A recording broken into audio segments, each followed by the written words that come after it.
for the masses. Headline edition, July 8, 1947. The Army Air Forces has announced that a flying disc has been found and is now in the possession of the Army. If the game is rigged, change the game. Game changer.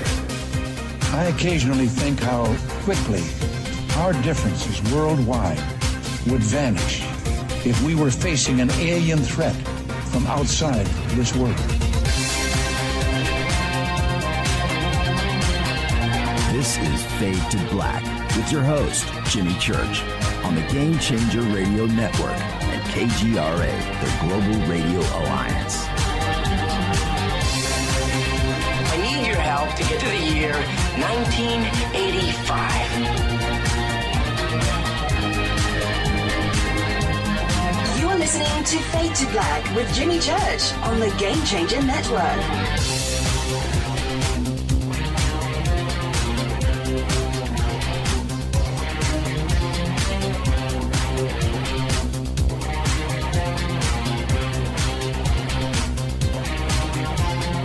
Good evening.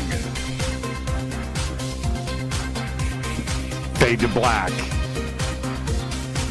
Bespoke radio for the masses. Yeah.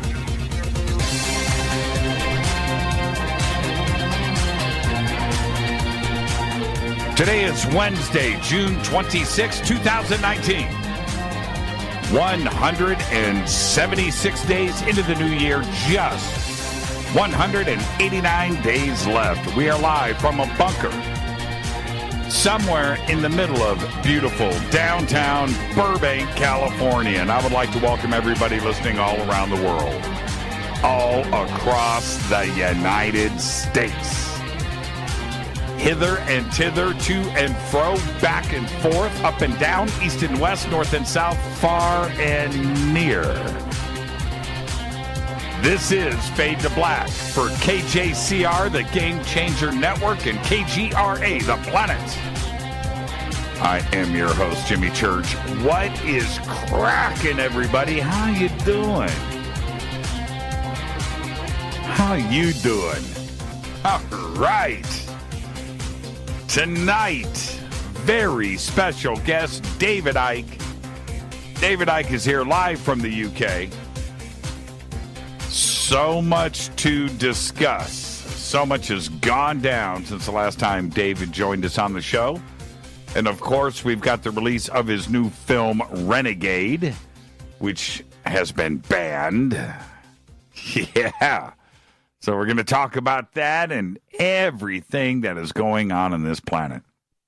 And I just absolutely enjoy when David is here. He's one of the coolest people out there. And so we're going to have a great conversation tonight. Buckle up, kiddies. It's going to be good.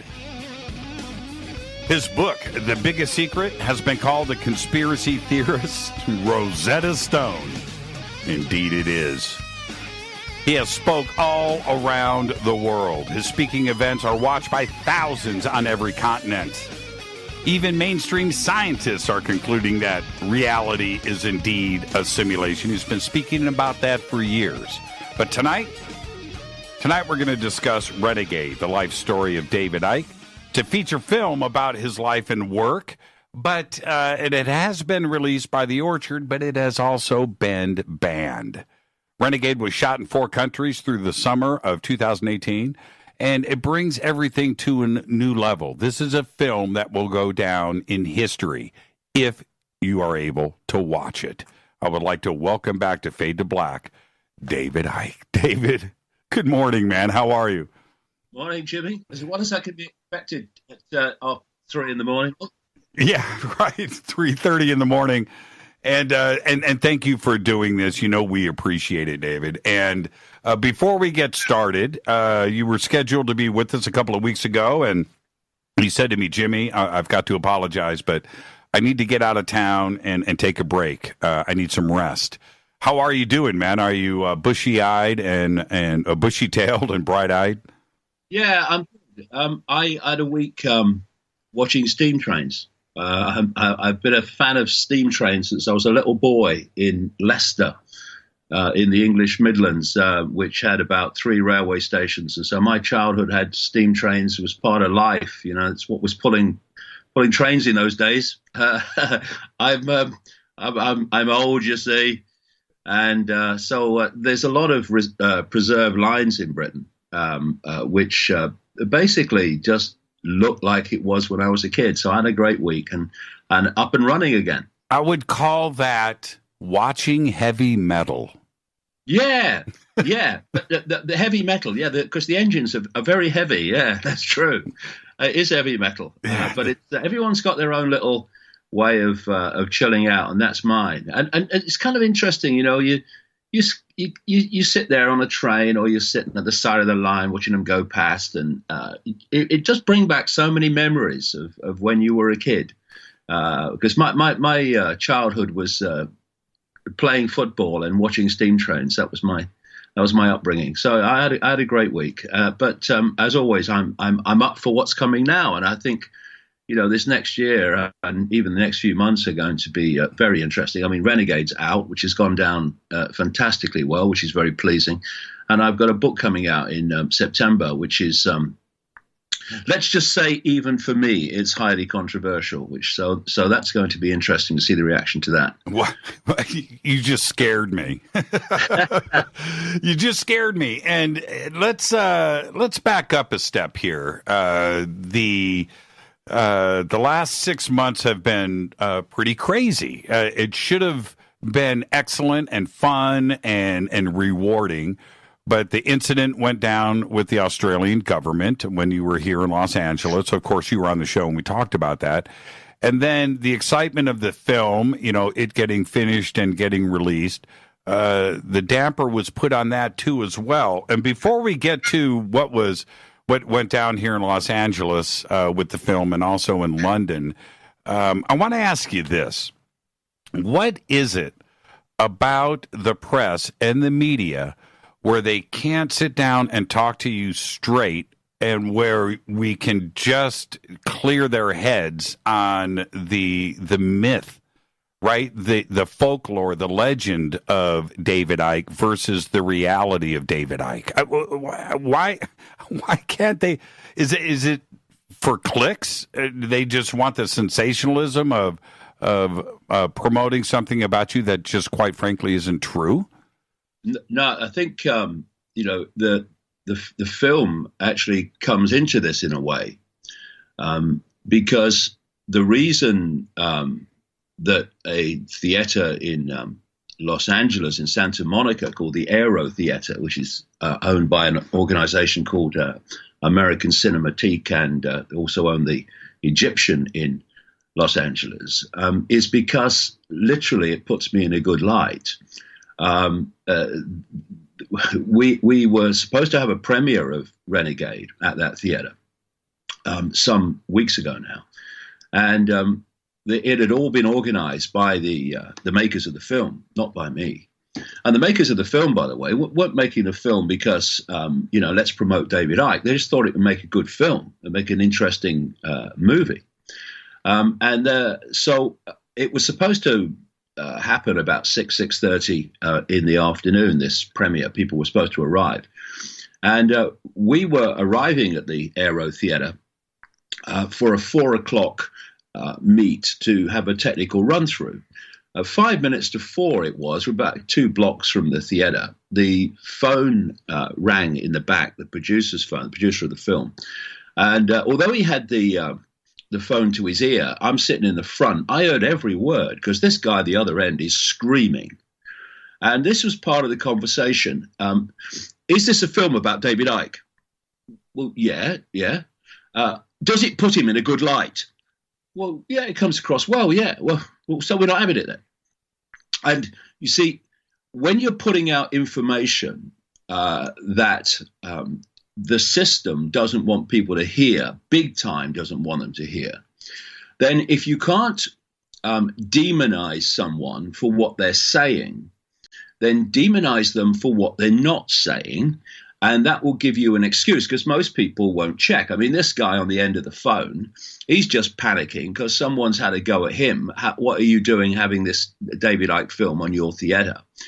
And it's the same coming round to your question. The press don't want to talk to me. The mainstream media don't want to talk to me because they will have to, although they would obviously spin it as usual, but they would have to somehow get something across about me that wasn't what people are told I am. And also, crucially, if they talk to me, then they're giving me publicity, which would get people interested in looking at what I'm saying. None of these things are what the system want. So what they want to do is not talk to me, so they don't give me publicity, but that is anyway positive, but demonize me, so that people have the excuse to ban my meetings, to ban me from Australia, and to try to ban the movie. And you see, this movie, there's nothing in this movie whatsoever. In fact, from what I understand, I'm only speaking third party here, there were efforts for a major platform to ban it, ban Renegade. And they put it into a situation of being reviewed. Well, from what I gather, they have reviewed it and can't find any reason to ban it, right? So there's nothing in the film that is in any way saying anything that people could take offense to. Right. But it shows me as I am. It's very much based on fly on the wall. It follows me around. It follows me to events and covers events and follows me between events and what have you. And whether people like what they see or not is not the point. The point is what you see is me. Now that again is not something that the system wants people to see. They don't want to see the real me. They want people to see the me that they have concocted, right, and demonized. And so this is what's happening. You see, years and years ago, Jimmy, for year after year, decade after decade, the mainstream media, particularly in Britain, just ridiculed me. I was the national nutter of Britain. And then this transformation took place, not least because so much, vast amounts of what were in my earlier books that started to be read on the television news in changes in society. And this started to give me real credibility among people. So, hold on a minute. Well, he can't be that much of a nutter because what he said 10 years ago is happening. And from that point, it's the ridicule started to diminish in the mainstream media, and the abuse and demonization began. And that's what's continued ever since. And it's extraordinary. You know, if you're a journalist, what you do, a proper journalist, is you hear what is said about someone, and then you contact that someone and you talk to them about it. If you're a venue owner, and someone contacts you and says you shouldn't have this man on your venue because of ABC, what you do is you say, okay, well, now I'm going to talk to the guy and get his side of it. That never happens. They print stories about me, but they never talk to me. We have venues who cancel events at the last minute, but never talk to me. It's confirmation in a way that I'm saying something right. That the whole, I mean, take the Australia thing. This is an extraordinary example. See, you know, you put out suppressed information. I communicate suppressed information, and to understand the power of that and the fear that this system has for information that they don't want people to hear. Australia is a classic because there's 25 million people in Australia. You've got the Australian government, you've got the Australian military, you've got the Australian media, which almost in its totality puts out the official narrative 24/7. And yet they feel necessary to ban me from entering the country to speak in 6 events at Australian cities for an evening and then leave. They're just terrified. So that's the power of this information. And that's, Jimmy, of course, why we're seeing now this gathering, relentless censorship on the internet by Silicon Valley, which is owned by this cabal I've been uncovering for 30 years. It's because they're terrified of the information, because there's been a period with the internet, because the internet was created for human control. That's what it was created for. It doesn't have to be for human control. It can be for human freedom and global discourse, which is all a great thing. But it was created to control for reasons I go into in the books and I can elaborate on. But there was a period when they had to sell the internet. They had to sell the internet to people. They had to make the internet the foundation pillar of human society. And so in those early years, you would not have built the internet with the censorship you're having now. What you had to do was have an uncensored internet. You had to have an uncensored Facebook, so that could become the giant monolith that it is now. You had to have an uncensored Google, etc. But once you reach the point where you think, okay, the internet's now the central pillar of human society. Facebook is basically a monopoly. Google's a monopoly. Now we have the power to do what we planned all along. And that's why this whole censorship is now kicking on and kicking off with an extraordinary extension of it with Project Veritas in the last few days. Therefore, in that period when they had to have a free internet to sell the internet, this information could circulate unmolested, and it has had such an effect, as you will know from your show, that they're now at a point of panic. I mean, it's almost desperation. We've got to shut this down, and that's what we're seeing, and that's what's happening to me. That's why me, an individual living in this little flat in the Isle of Wight in England, is considered such a danger to the government and system of Australia, as among many others. Do you feel, David, that if a politician or critic or journalist that has been out for you over these years went and actually sat through one of your speaking engagements, they would walk away going, well, I don't know what everybody's on about. That was actually pretty cool. There is nothing there but information and things to think about. But there isn't any, you know what I mean? There aren't any bombs going off. It's not like you're threatening, you know what I mean? There isn't anything negative. It's quite simply things that we need to be concerned about, or maybe we should question. But that's it. Don't you think they would walk away fairly disappointed that you're not the radical guy that they've been speaking about?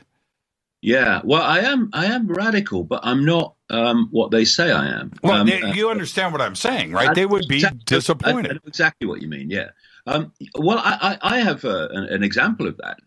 I spoke in the north of England maybe a couple of years ago, and a journalist turned up just out of interest and watched the 4-hour presentation, and it basically changed his life, because the pennies dropped all over the place about how the world's actually controlled. Because let's not fall into the trap of thinking that because people are journalists, they know what's going on in the world. That they don't. I was a journalist in the mainstream for years in newspapers and radio and television. I can tell you, anyone who's not been in journalism, they do not know what's going on in the world. That's not the idea. And there's also this pressure, you see, because if you're a journalist that seeks the truth and you're working in the mainstream, then you won't be very popular if you cross the line into putting out stuff that the system doesn't want people to see. I've had journalists over the years say to me, I remember one in particular on a national newspaper in Britain, look, I agree with you, but I'm going to have a go at you a bit in the interview and then try to get some good stuff out among the having a go at you. Because if I don't have a go at you, she said, it won't get in the paper. So this is what you're dealing with. And journalists, of course, their bottom line is I've got a mortgage to pay. And what am I going to do if I get shut out from the mainstream media? So there are these economic pressures as well, which turn journalists into basically tools of the system.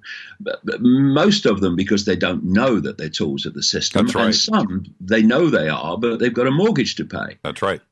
And it's so there's pressures like this all over the place. And this comes from having a cabal that controls government, media, Silicon Valley, banking, major corporations. When you have this spider in this web of control, then wherever you look, it's going to be seeking to shut you down, whether it's the Aero Theater in Santa Monica or a national newspaper.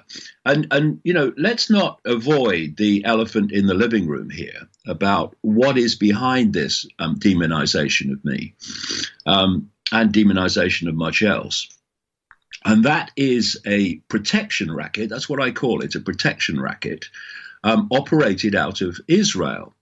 You know, the thing is, if you look at the world, it's very simple. You look at any group of people, no matter what they are, no matter what their religion is, doesn't matter what their background is, whether they're Muslim or Jewish or Christian or atheist or black or white or sky blue, bloody pink. What you have in all those groups, without fail, anywhere in the world, are lovely people, genuine people, nice people, okay people, and psychopaths at the extreme. And this is the trick. When you talk about the psychopathic part of a group, then what they do is say, you are saying that all of that group are psychopaths. No, I'm saying a tiny number. So if you take someone, for instance, like George Soros. George Soros has a network called the Open Society Foundations, which operate in 100 countries, and demonstrably, through leaked emails, leaked documents, people's personal experience who've come out and talked about it, is manipulating politically and in many other ways. Provable fact. Now, I'm for instance, I'm exposing George Soros, as other people are too, not because he's Jewish, but because of what he's doing. And you know that this anti-Semitism protection racket is a protection racket when you see that when Jewish people criticize people like Soros or criticize the far-right government of Israel, that they are abused by this protection racket even more vehemently than non-Jewish people. Why? Because it's very easy to silence criticism of the far-right government in Israel by saying it's just anti-Semitism. If you're Jewish and you're saying it, which of course many Jewish people are, then that's very much more difficult. How do you say that a Jewish person is anti-Semitic? They try staggeringly, but it's more difficult. So they want to shut them down even more. And so we've got a Labour Party in Britain, the opposition party, which has been expelling people for anti-Semitism. A number of them have been Jewish. There was this one guy who he served in the Israel Defense Forces as a conscript. Then he stayed on for a while and did some basically PR work for them. Saw what was happening to the Palestinians and started to think differently about what he'd been told all his life. Came to Britain and was looking for a political party that he could express his concern about what was happening in Israel. He's been expelled from the Labour Party because he joined the Labour Party thinking that was the vehicle for anti-Semitism. The guy's not only born in Israel, not only Jewish, but he had relatives who suffered in Nazi Germany, and he's an anti-Semite. There are people that suffered in the concentration camps, Jimmy, who are being attacked by this protection racket as anti-Semitic. And of course, it's not because they are. It's because it's a vehicle and a means to shut people down. And this protection racket is absolutely vast and is operated out of the Ministry of Strategic Affairs, which is connected to the Prime Minister's office, Netanyahu, in Israel. And this is what's behind it. Anyone that says anything that is questioning of a Jewish person, like Soros, it's anti-Semitic. My question is it true? Is he doing this? Well, of course he's doing it. It's provable fact. But the protection racket says we can stop you exposing that by saying you're just an anti-Semite.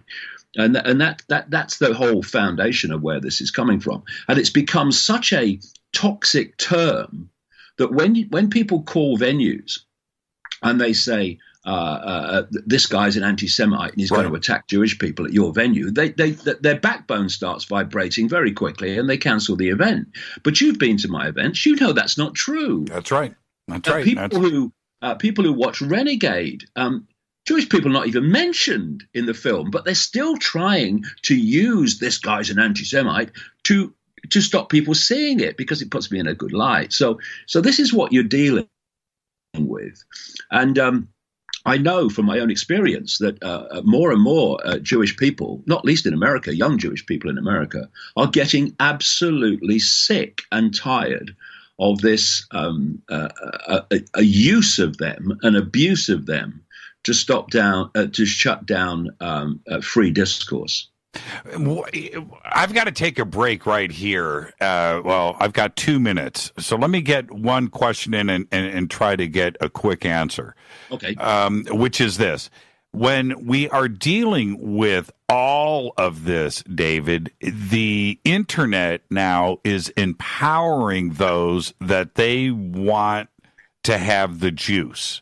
And they have the ability to choke down views now, and they realize that, of those that are running these companies that they don't agree with. But the vast majority of the world doesn't know about this, and they only see what is fed to them in this Orwellian sense. Exactly. Is there any way to turn this around, or is the power too complete?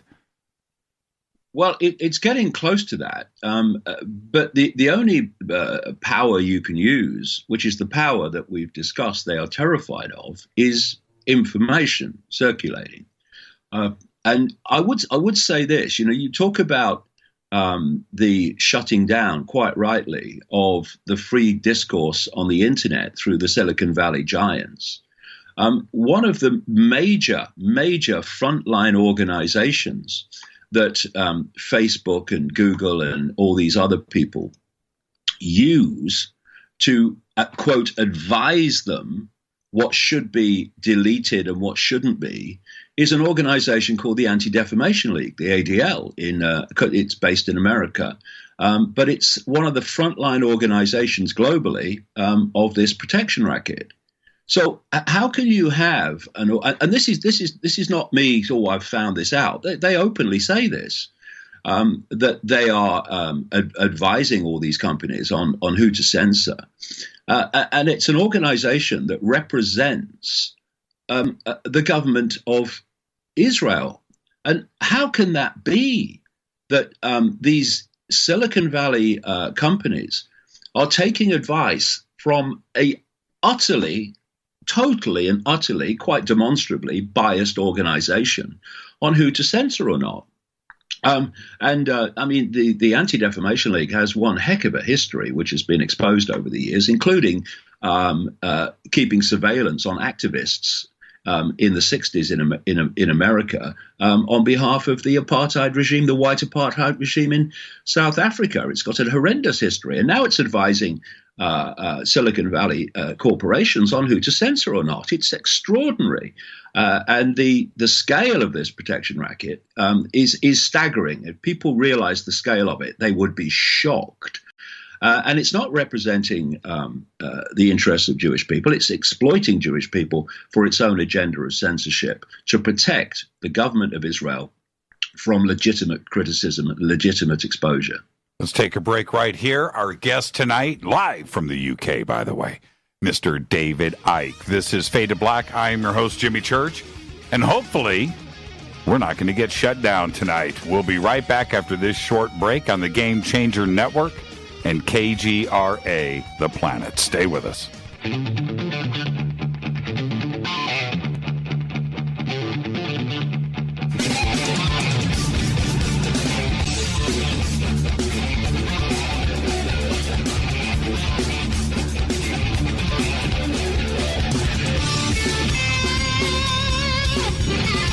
Welcome back, Fade to Black. Our guest tonight, David Icke, live from the UK.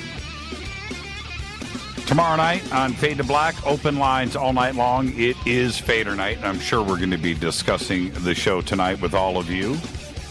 And now, David, I want to get straight back to it because you brought up Project Veritas in the last segment.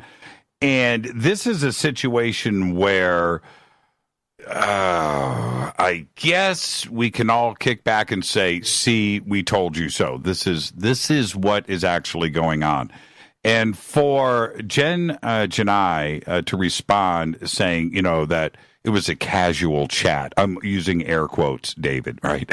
A casual chat with someone at a restaurant, and I use some imprecise language, end quote. Well, I would say that it was the exact opposite, that the language was very precise, and she knew exactly what she was saying.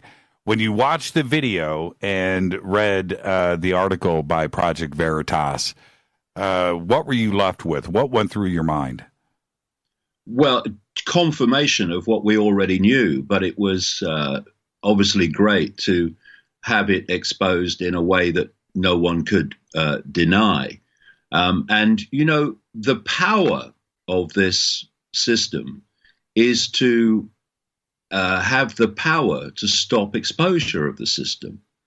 And so what we're seeing now, I'm just looking at my website when I got up this morning, we have Project Veritas's video exposing this extraordinary manipulation and suppression of information by the internet giants, being banned by YouTube, which is owned by Google, and now apparently I read being banned by Vimeo. And once again, we come back to the theme that we've been talking about tonight, Jimmy, that journalism, basic journalism, investigative journalism, is now called hate speech and being discriminatory. And so they've exposed Project Veritas using insiders, obviously, not just in this video, but in others, the extraordinary systematic censorship of Google and Facebook to manipulate information, to manipulate perception. And so what we have is this common theme, which I've been exposing for years, of the manipulation of perception. This is everything. Perception is everything. How people see a situation dictates how they react to it or don't react to it. How they perceive a situation politically dictates whether they vote in support for it or vote against it. And this whole Russian manipulation of the American presidential election hoax, because that's what it is, has been a smokescreen. It's been a smokescreen that has hidden the protection racket's manipulation of American politics, not least through money, and the manipulation of American politics through Silicon Valley. And when you have exposed on camera people who are major players and orchestrators of these companies, who are explaining how they are skewing search engines, they're skewing what is allowed to be seen and not seen on the basis of who they want to be victorious or dominant politically, then you're way, given the control now that these organizations have of information, you are dealing with fundamental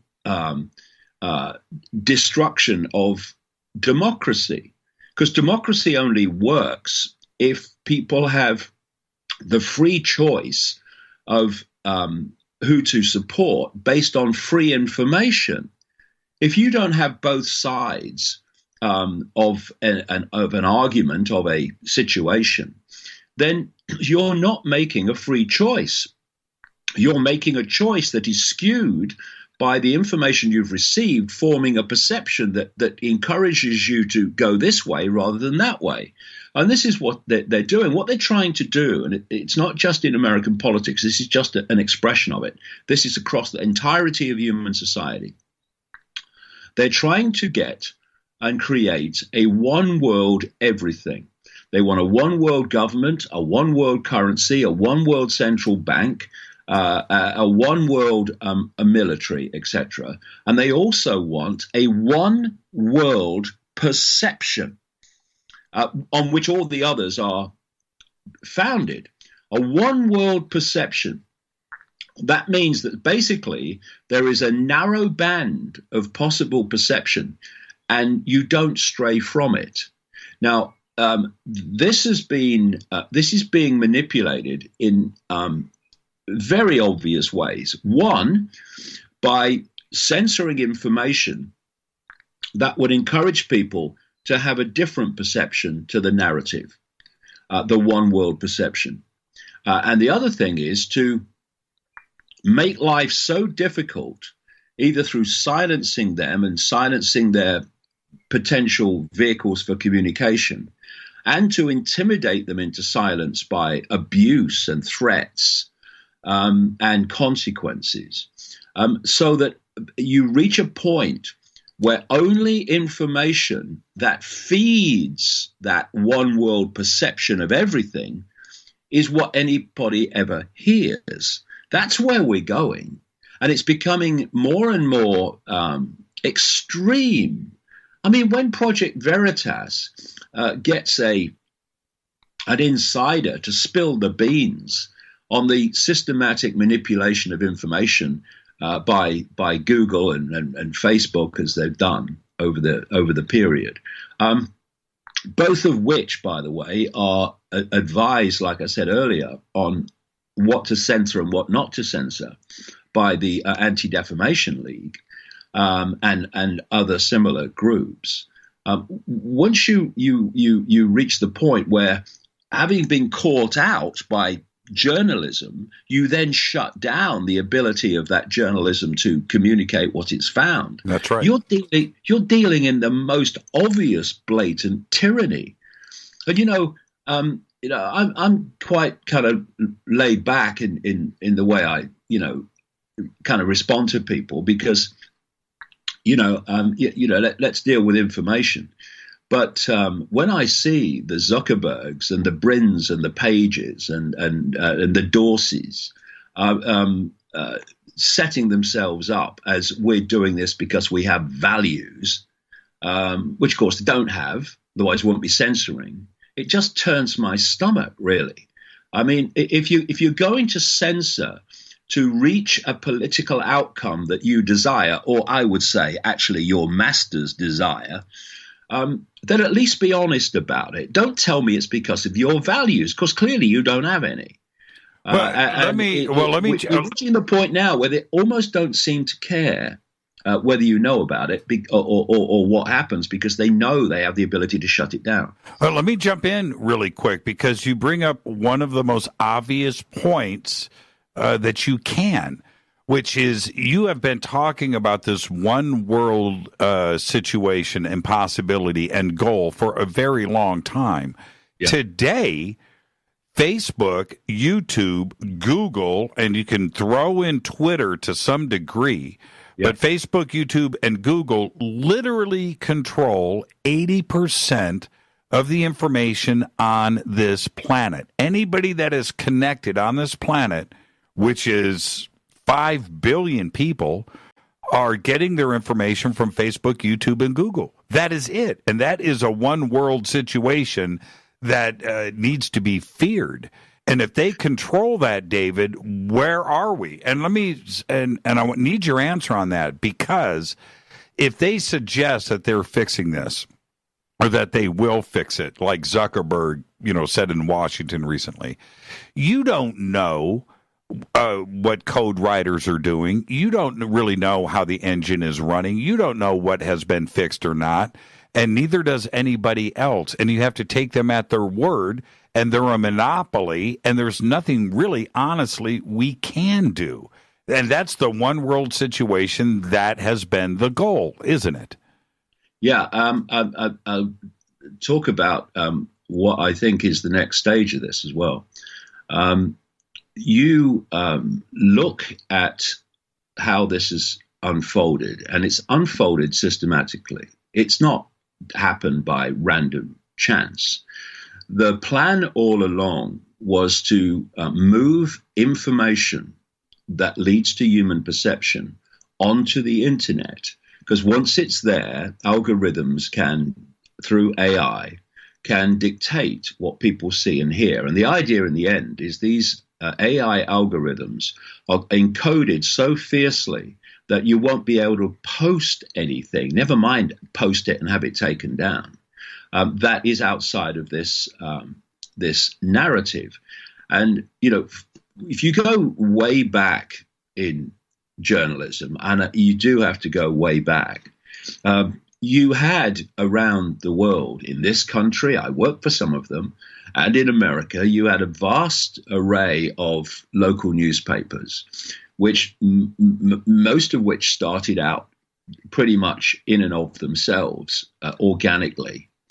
And you had loads of different radio stations. And then television came in. And that was picked off step by step by step, picked off in the sense that the giants media companies, as they grew in power, they started to buy up these companies. I have an example in this country where I worked for an independent radio station in Birmingham in England as a journalist that was owned by a company that owned the station. And then suddenly these stations started being bought up by one central organization, basically. And from then, these stations became basically a reflection of the centrally dictated agenda. So they weren't independent newsrooms. Like, I worked in the newsroom on this radio station, and no one was telling you what you could not put out. The only criteria was, is it libelous or not? Is it true or not? Which is what journalism should be based on. That's right.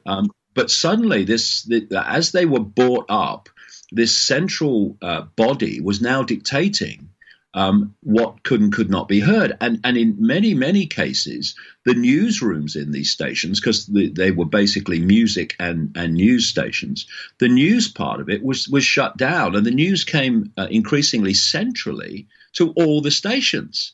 So there wasn't any, newsroom, basically, that was run by the station itself. And this has happened all over the world, not least in America. And then as they started to move towards the internet, these newspapers were not making money anymore, and they started to be shut down and shut down and shut down. There's a group in Britain that owns the most incredible. People in Britain would be shocked if they knew. They buy their local newspaper in Manchester or Birmingham or Coventry or wherever. And it's called the Coventry Evening Telegraph. It's called the Manchester Evening News. It's called the Leicester Mercury. But if they only realized all those local newspapers are owned by one group in Britain that controls all of them. And the list of local newspapers that this group owns is stunning in Britain. Same will happen in America. Mm-hmm. And as they move to the internet, these newspapers increasingly are losing sales, and they're starting to shut down and not be able to continue. They're now moving in on television as well, as television ratings fall and fall, not least CNN. I mean, who keeps that going on the ratings that it has? And so you're seeing this not only movement to the internet, but this demise of any alternative to the internet. And of course, the real alternative to the mainstream everything in whatever form is the alternative media. And so they're targeting that and shutting that down and stopping that having a presence on this internet, which they control. Because let us not forget, the internet is only possible because of military technology and orchestrated by DARPA, the technological development arm of the Pentagon. It openly says we create the internet in its structural form. And they would not have done that. I mean, we're talking about an organization that comes up with death rays and ever more sophisticated ways of killing more people. They allow the internet or help the internet to be created because out of the goodness of their heart, they don't have one. So there has to be an ulterior motive to why they did it. And now we're starting to see control of information. And the idea is that in the end, 100% of mainstream, what anyone sees information will be through the internet, and the algorithms will then be in a position to decide absolutely everything that people see and hear. And of course, the next stage from that, and we're moving into it all the time, is to directly connect artificial intelligence to the human mind. This is what people like Ray Kurzweil are talking about at Google and other people now. Because they say it will make us superhuman. It won't. It will make us subhuman, posthuman. They are moving towards that so that instead of even having to manipulate information to dictate perception, human perception will come direct from AI. It will be AI. It will be the human mind will be AI and not the human mind that we have come to understand the human mind to be. So, if people think it's bad now, they should strap in for where it's planned to go. And this is why, people look around and they say, well, if I speak out, if I do this, if I do that, what are the consequences for me?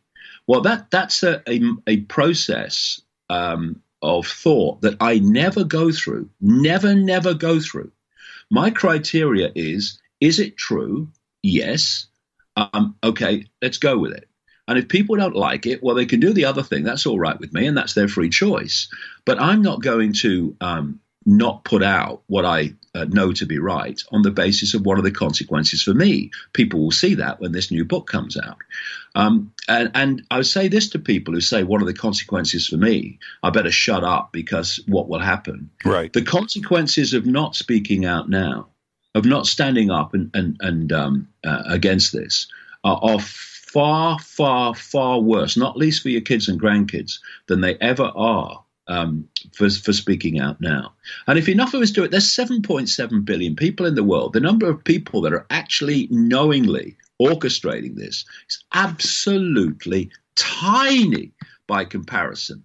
And the only way that they can achieve this is by controlling information, thus dictating the perceptions of the billions, and by dividing and ruling the billions down manufactured fault lines of race and religion and politics, etc., of gender, so that we're so busy fighting each other that we don't look up and see the strings attached to all of us being held by the same hand. This is a pivotal point in human history, and we will regret it for eternity if we don't look this in the eye and refuse to blink.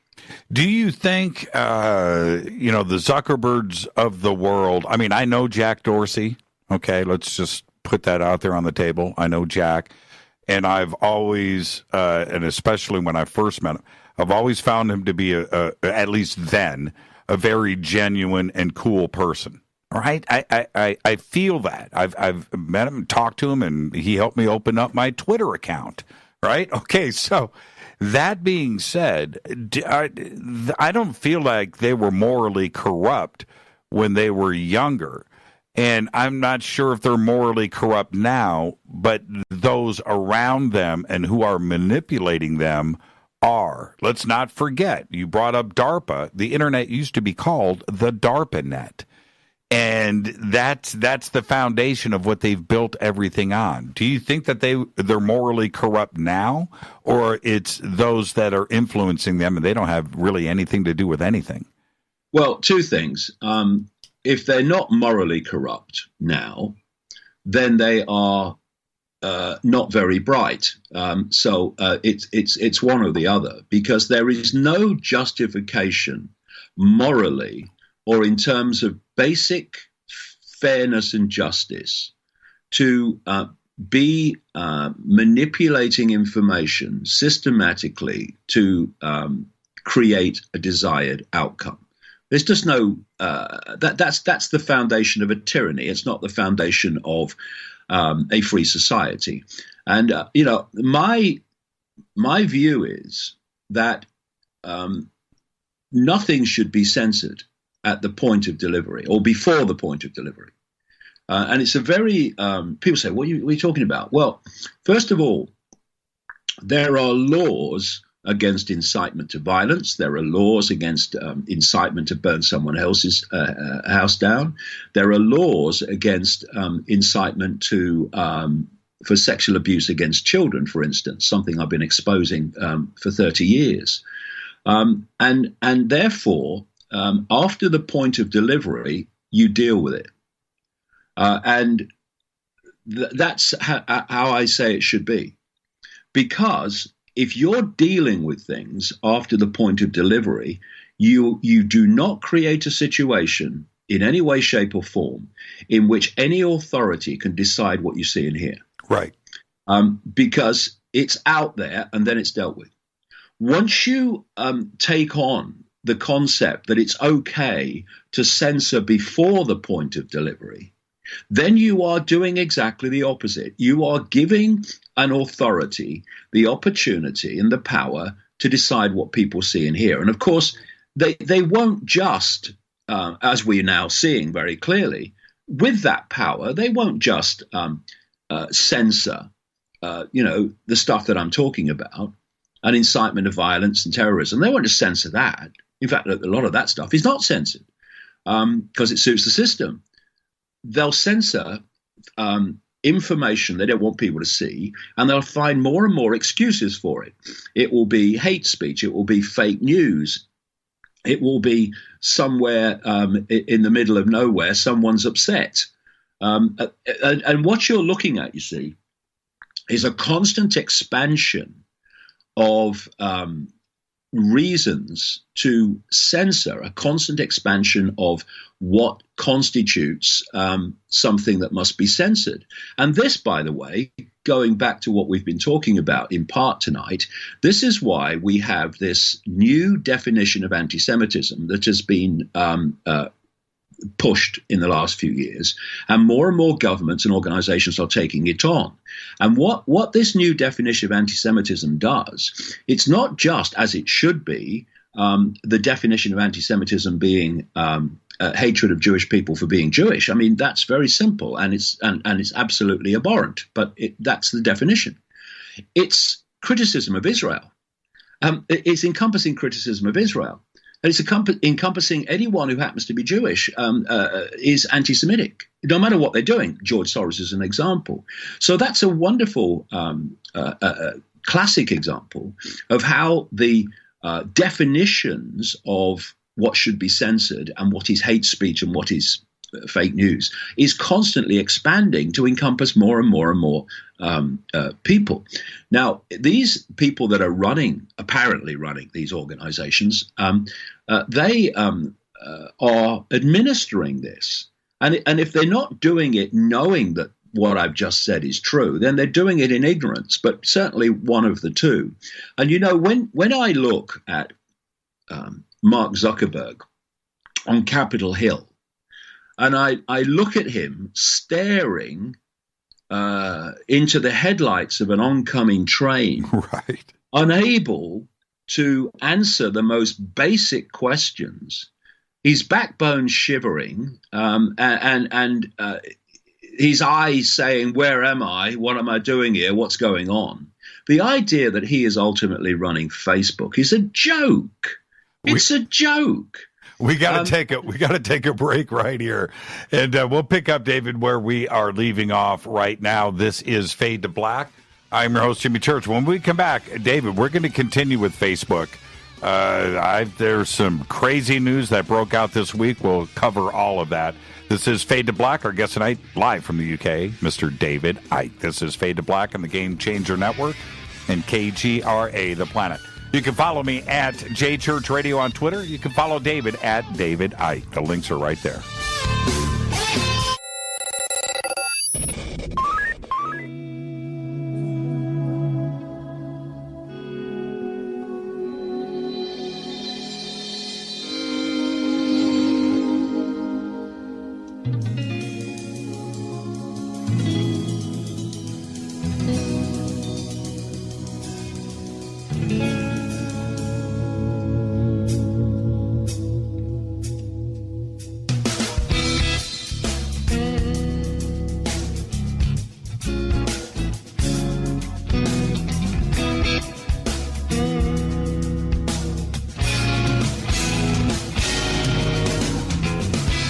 Welcome back, Fade to Black. Our guest tonight, David Icke, live from the UK. Tomorrow night is Fader Night, open lines all night long. Sunday night, I'll be over hosting Coast to Coast AM.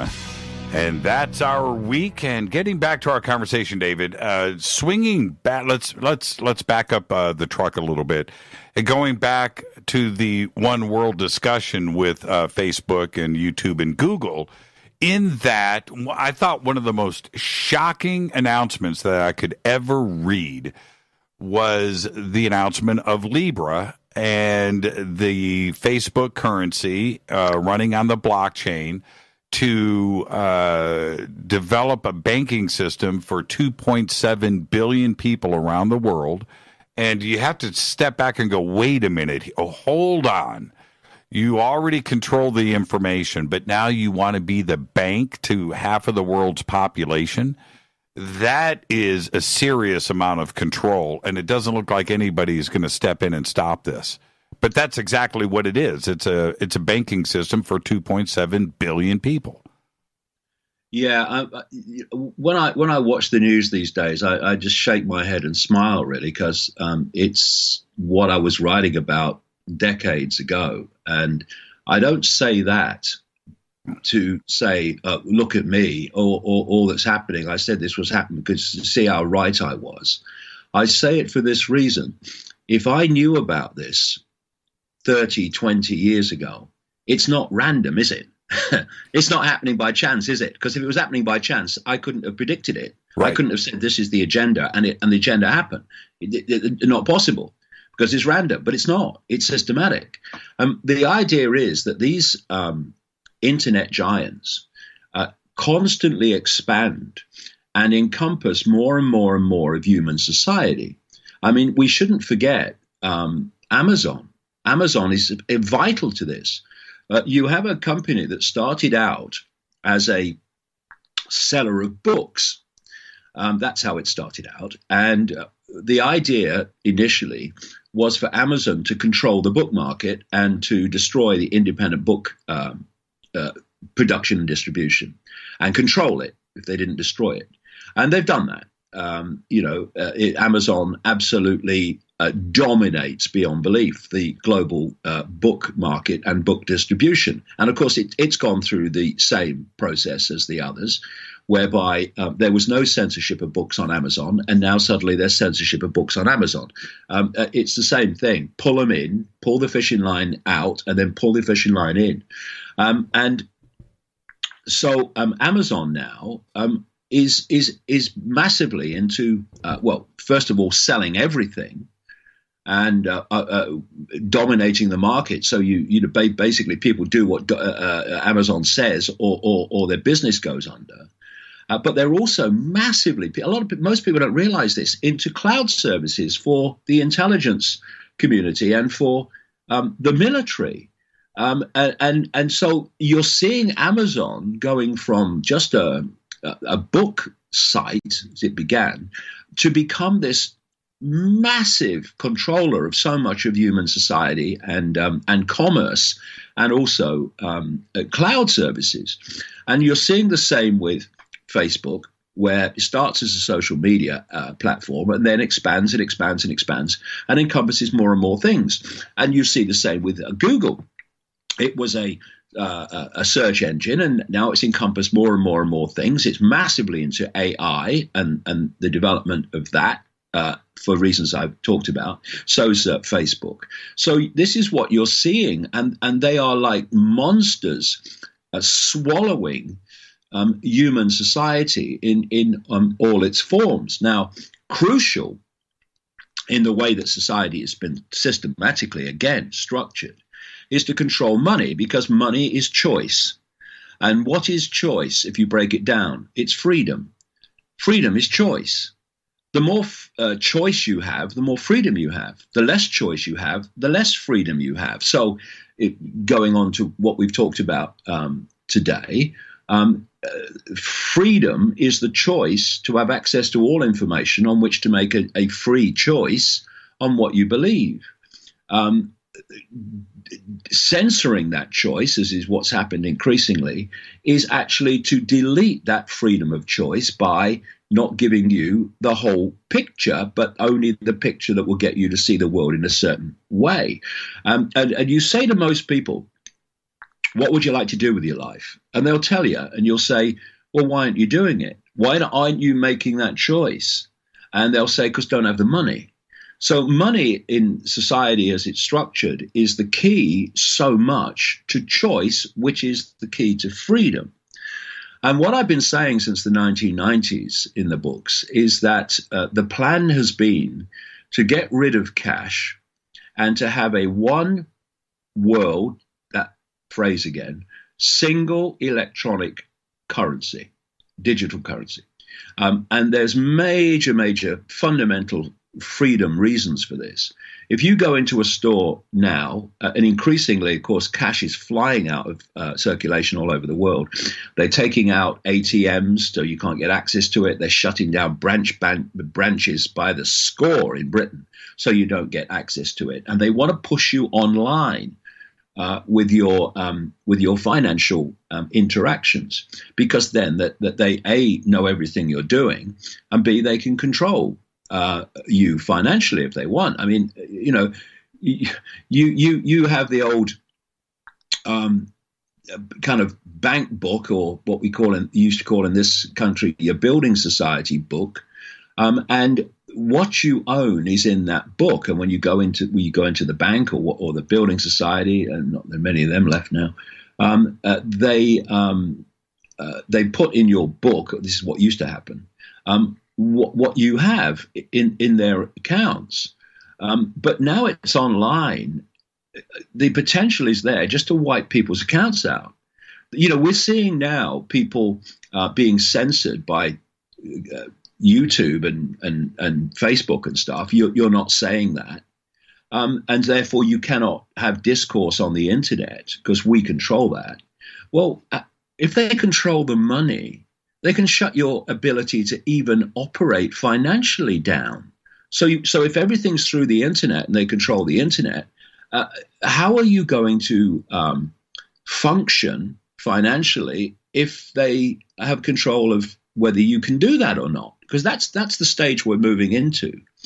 And so if you go into a store now and you hand over electronic money, a credit card, and the person says, sorry, the computer won't accept your card, you can still pay cash. Oh, like I say, it's disappearing so fast. But once that cash is gone, which is the idea, you have no other means of purchase once that computer says no to your electronic money. The only other way that you can have financial interaction is through barter. And I'll tell you what they plan with barter. They plan to make it illegal on the basis of they can't tax it. And so if they control what you can say and also control your financial interactions through control of the internet, then they control you. They control what people can hear you say, and they control what you can purchase, not purchase, through control of your money. And let's not forget this either, because this is all part of it.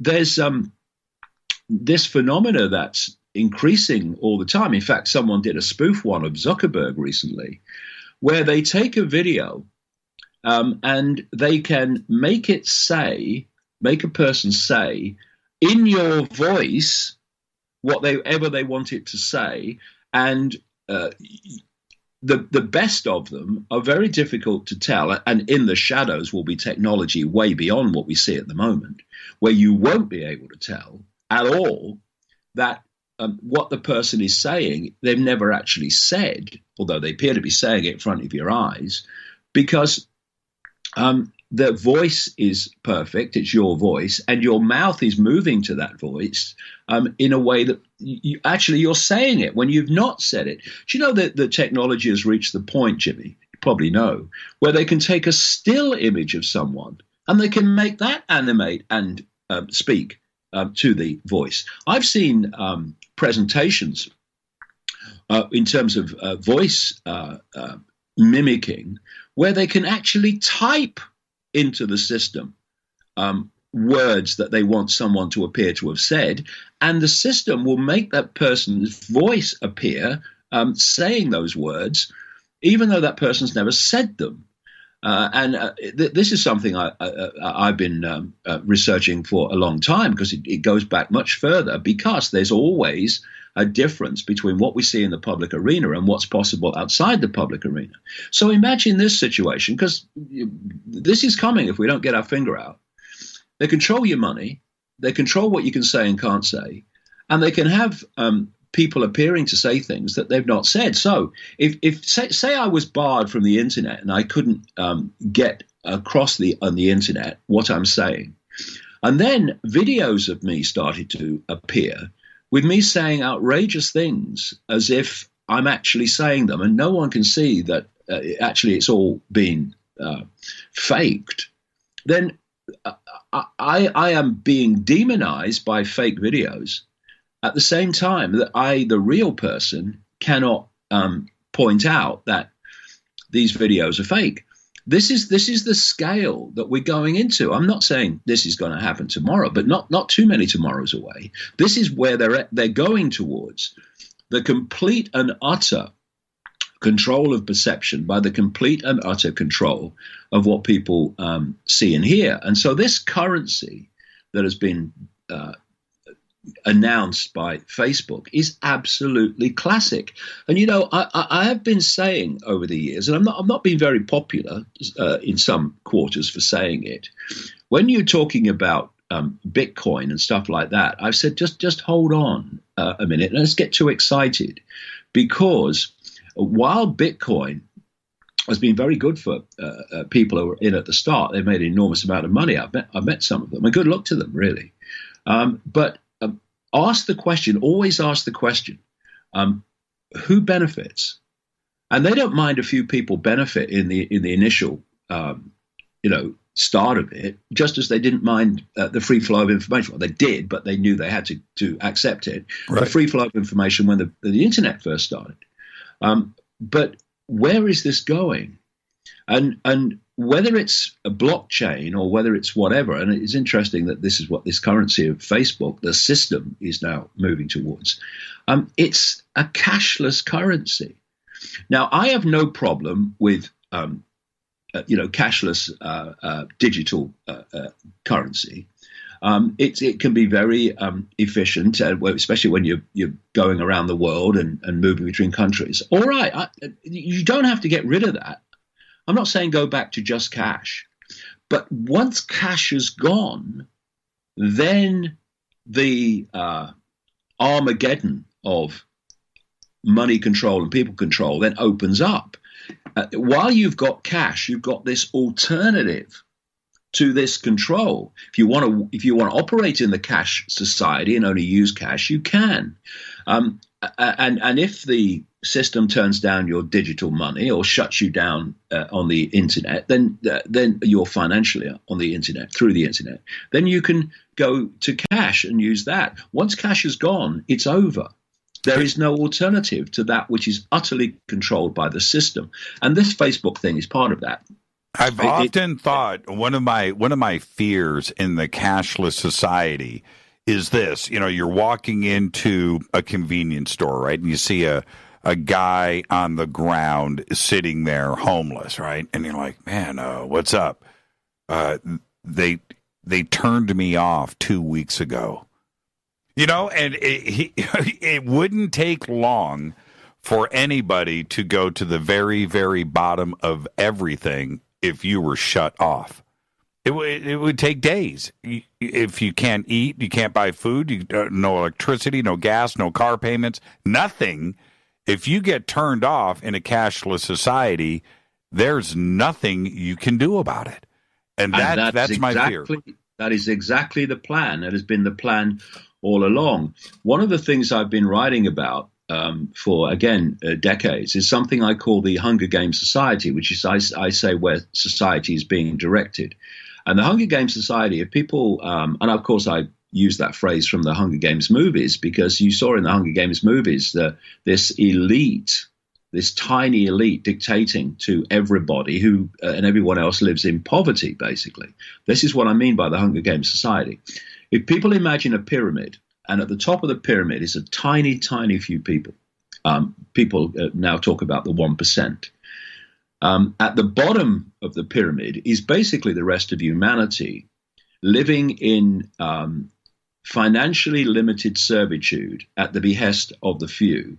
And in between the elite and the masses in the pyramid, there is a merciless police military state in the end, because that's what they want. That's why police are looking more and more and acting more and more like the military, which is holding that status quo situation and protecting the 1% from the challenge of the rest of humanity, and dictating the impositions of the 1% upon the rest of humanity. That's what this police state that's unfolding around the world more and more is designed to do. We're moving towards this Hunger Games society. And of course, you've brought up a very, very relevant point. How do you get the mass of humanity into that Hunger Games situation where they have no financial control over their lives? Well, one key massive way would be to put all money on the internet and then decide who has it or not. And there are other ways that they're doing it step by step economically as well. This is why, the homeless situation or around the world, but certainly in parts of Los Angeles now, is absolutely horrendous and getting more so. It's part of it's all this movement to the Hunger Games society. And you're absolutely right. I've seen interviews with people who were what you might call middle class or upper middle class in America. They had a good job, they had a big house or decent house, and they had holidays and families, and they had the money coming in to finance that. And then suddenly the job went. And very, very quickly, you're absolutely right, very, very quickly, those people go from the nice house and the holidays and the car to sleeping in a car or in the street. So when people who have money at the moment say it's not my problem, well, stick around, because it's going to be. Because if you're not part of this, shall we call it the 1%, then they want what you've got as well. They want everything. Therefore, we're all in this together, and we ought to realize that. If we don't stand for fairness and justice for everybody, then we don't stand for it for anybody, because fairness and justice, by their very nature, are all-encompassing terms. They're all-encompassing states of being, where you want fairness and justice for everybody, not just yourself. This is something that people are going to have to come to terms with very quickly, that someone else's censorship, for instance, very soon becomes their censorship. because, so many things are being allowed now to be circulated because it suits the system for that information to circulate. The moment it suits it not to circulate because it's moved into a different stage, then the people that are cheering when people are censored now will be the ones that will be censored. And it's that line, that saying from that German pastor Niemöller, the time of the Nazis, or referring to the Nazis. First they came for the communists, and I was not a communist, so I did nothing. Then they come for the trade unionists. I was not a trade unionist, so I did nothing. Then they came for the Jews, and I was not a Jew, so I did nothing. Then they came for me, and there was no one left to speak out for me. That's what's happening. And I would say to these so-called progressives, what I call Soros progressives, because he's transformed the left in not just Britain, but around the world with his money. What you're cheering today will be you tomorrow. And if you don't see that now, then take the consequences, because they're coming. The videos that you were talking about, the manipulation of the voice and the face and so forth, those are called deep fakes. And deep fakes. And you brought up the Hunger Games, and this is how the universe works, David. You have to love synchronicity. You bring up the Hunger Games while speaking about deep fakes, and there was a video that went around with Jennifer Lawrence, star of the Hunger Games, right, where Steve Buscemi's face was put on Jennifer Lawrence for one of her speeches at an awards thing, right? Well, anyway, this deep fake was so good, and I watched it, and instead of laughing like, "Oh, that's cool," terror went down my spine. I just thought, if this can convince me, and this is in the early stages of development, this can be used for anybody. They could put my face, they could put your face, they could do whatever they want and convince anybody, to the point where now we no longer know what is real and what is not.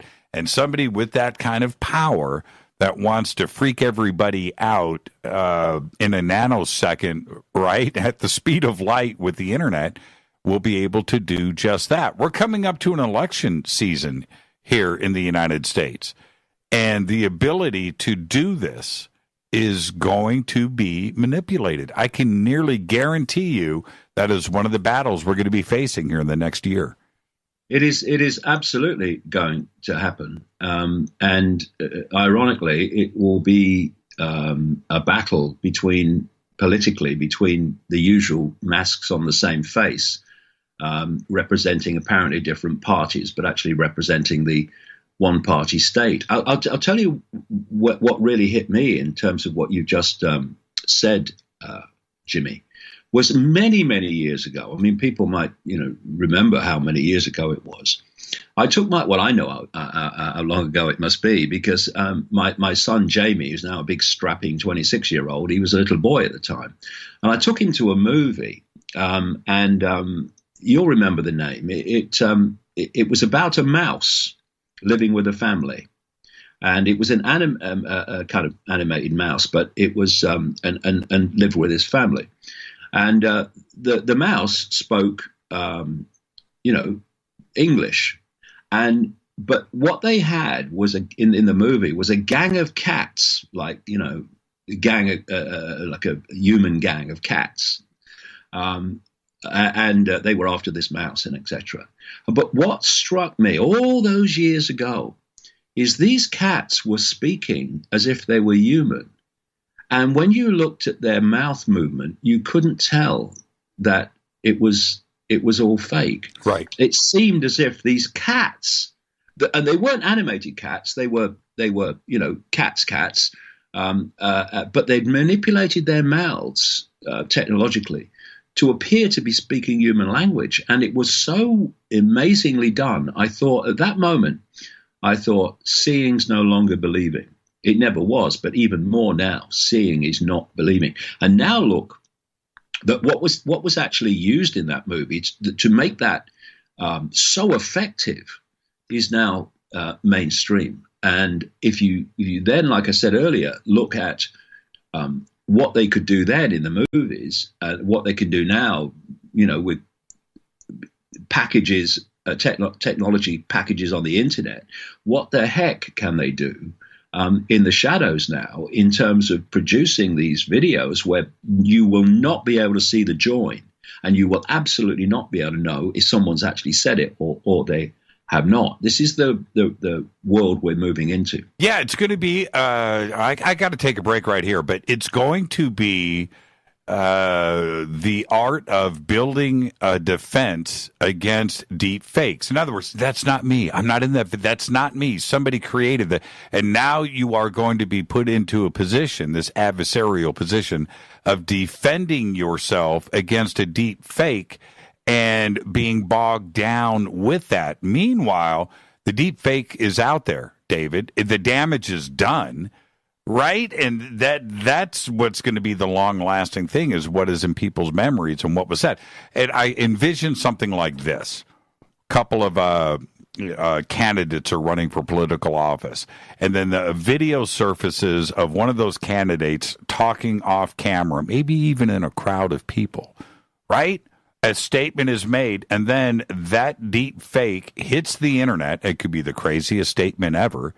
But now that candidate is going to have to defend a deep fake video, one that won't be able to be proven what is real and what is not, right? Because it's too real, and that's where I see this going. It's a Pandora's box. Let's not forget that this technology came out of the military. Even books long ago, I was writing about the voice recognition technology that was being developed by the military. And here we are, we're back at DARPA again, which is driving all this. There are others in the shadows that are driving DARPA, but at that level, DARPA is driving all this, like it drives the Silicon Valley horror. The movie, David. They tried it out among the military. The military developed voice copying technology first. The movie was called Stuart Little. That's it, Stuart Little. Yeah. Stuart Little. Let's take a break right here. Fantastic conversation, David. We'll continue. When we come back, we got to talk about solutions. We've got to get to that part. And there's so much more to go through. This is Fade to Black. Our guest tonight, David Icke. Stay with us. We'll be right back.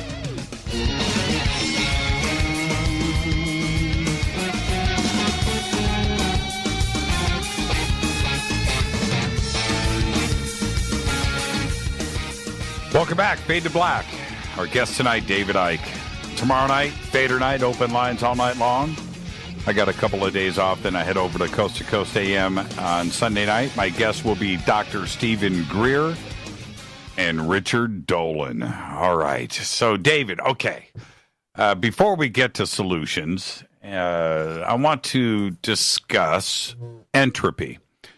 In that, is this just going to play out and unravel and shatter like a glass as physics has intended, and there's nothing that we can do, that we've set ourselves up for a crash?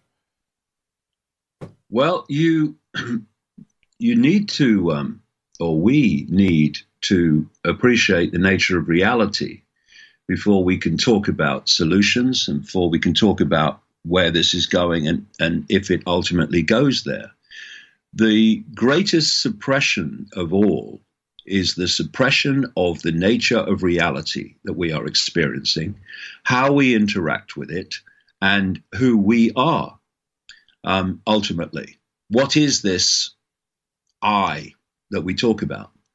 And if you believe, because that's what we're supposed to believe, that we are our labels, that's who we are, because that's what most people self-identify with, don't they? And they're told to self-identify with that.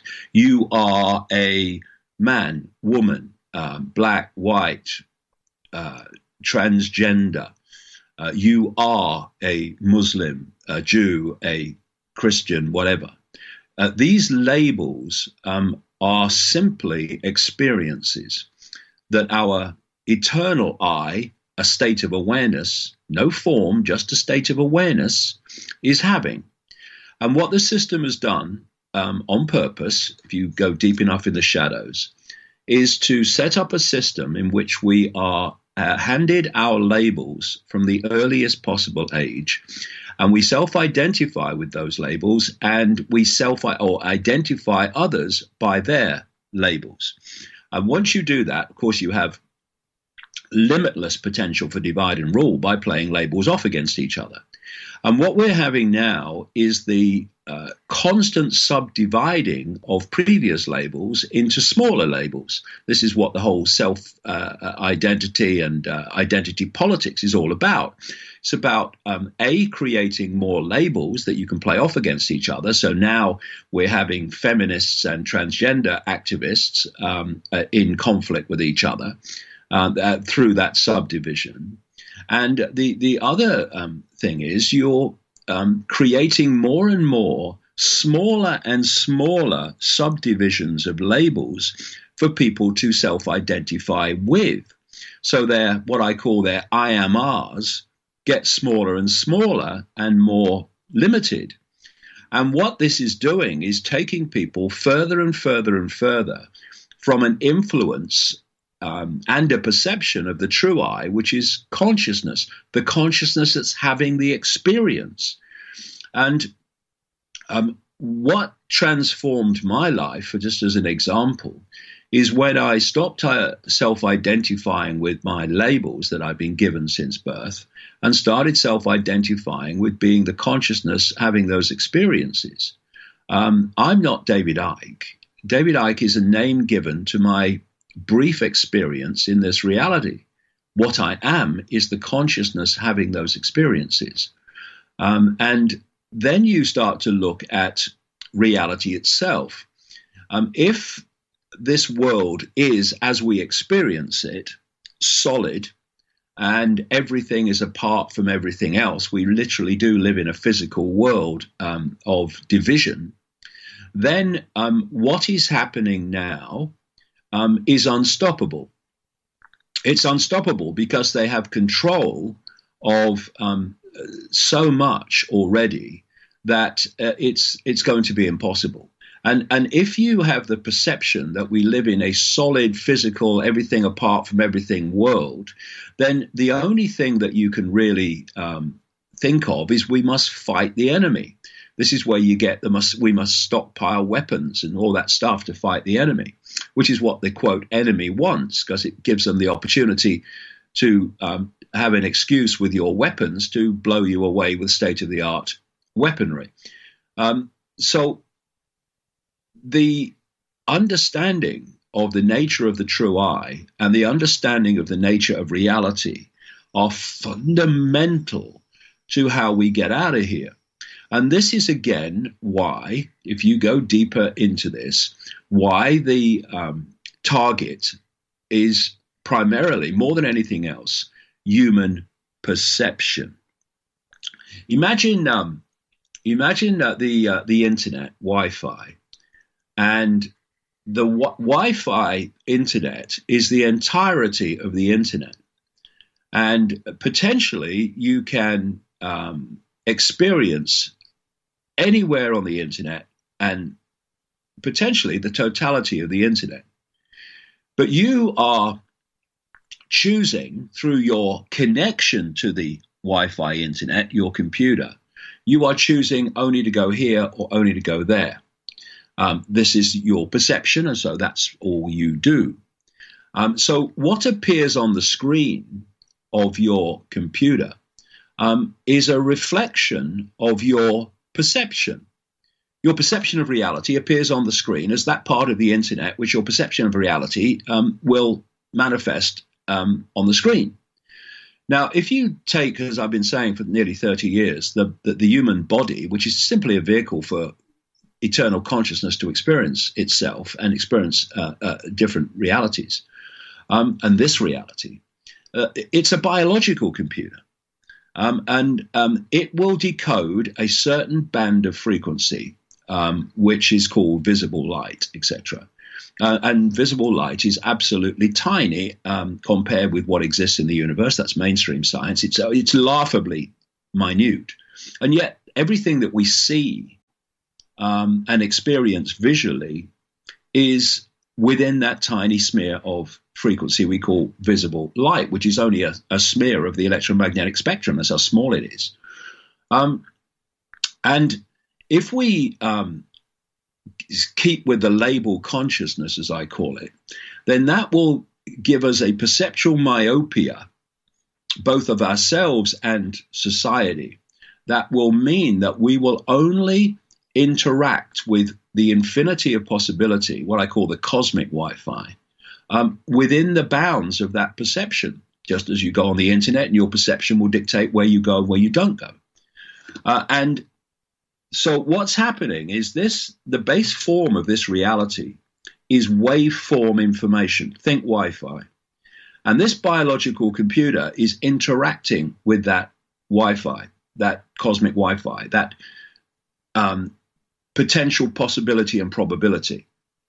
And all perceptions, like everything, every emotion, every thought, every perception is a frequency.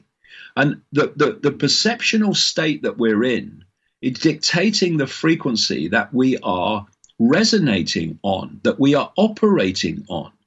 Hate is a frequency. Love is a very different frequency.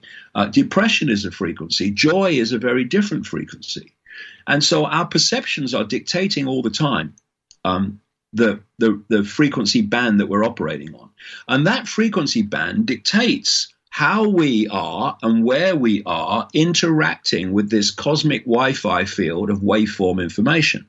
In other words, what we are manifesting into an experience, because what the computer is doing when you are going around the internet in a Wi-Fi field is it's locking in only to that part of the Wi-Fi field that relates to your perception, because it's putting that part of the Wi-Fi field that you have perceived to want to access on the screen. In the same way, we are doing the same.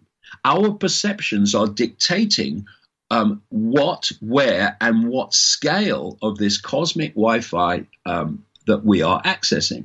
And if you look at the five senses, look at what they're doing. They're taking waveform information, what I would call this cosmic Wi-Fi, they're turning it into electrical information, they're communicating it to the brain, and the brain then decodes that electrical information into what I would say is holographic digital information, which is the world that we think is an experience is outside of us, but is actually inside of us. Just like I'm looking at a computer now, and what I'm looking at is inside the computer. It's decoded inside the computer from the internet, what I'm actually I've connected the computer to. And so if you have a perception that the world is solid and physical, then that leads to one word above anything else: limitation. I can't, it's not possible. Right. But when you realize that human perception is driving and creating the very reality that we're experiencing, and that, excuse me, individually we are creating our own life experience from our perceptual state. Collectively, the collective perceptions of humanity are creating human society.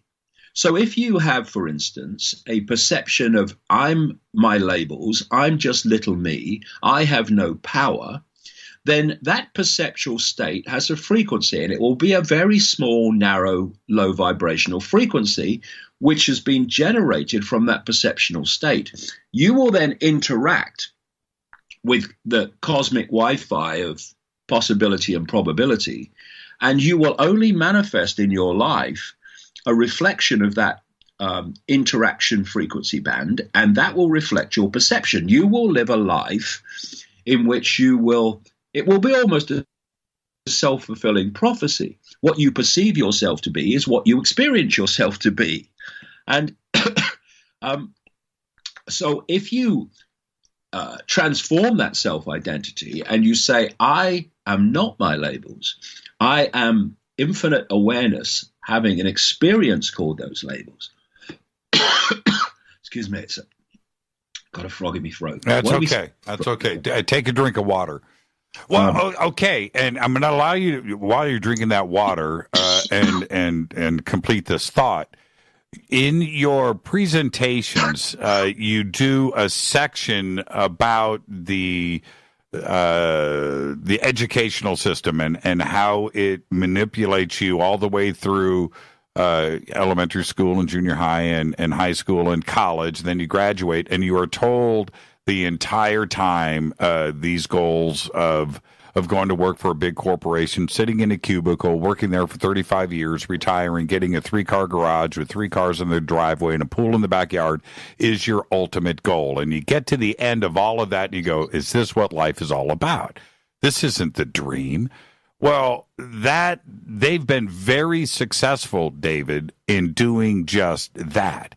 So how do we expose the huge swath of society that has been manipulated into that mindset into finding self-identity and recognizing what is actually going on, that it is an illusion and it's been a game, and this has been a game that's been played upon you? That's the solution, right? Is it just information, or is there something else to it? Well, it's information to lead to that self-reflection and re-evaluation of self-identity, but that can come spontaneously. You just got to open your mind to all possibility instead of being focused only on possibility that you've downloaded. And what you've just described, and I talk about that a lot, is a human life which is nothing more in its everyday experience state in this world than a perceptual download. It's perceptual download from cradle to grave, through parents, through education, what we call education, through media that and peer pressure. We're constantly being infused with a download of what is perceived to be normal. And of course, that normal is all about labels. And so what this perceptual programming, is what it is doing, is forming human perception and human self-identity on the basis of labels, which leads to a narrow band of perception, which leads to a narrow band of interaction with possibility and probability, cosmic Wi-Fi. Right. Which leads to a consequence life experience that reflects that perception. This is the game. That's the game explained in its foundation form in just a few words. And when, as I was saying earlier, when you re-self-identify as I am consciousness having that experience, and potentially I am all consciousness. And this is the irony when people talk throw abuse at me, oh, he's a this, he's a that.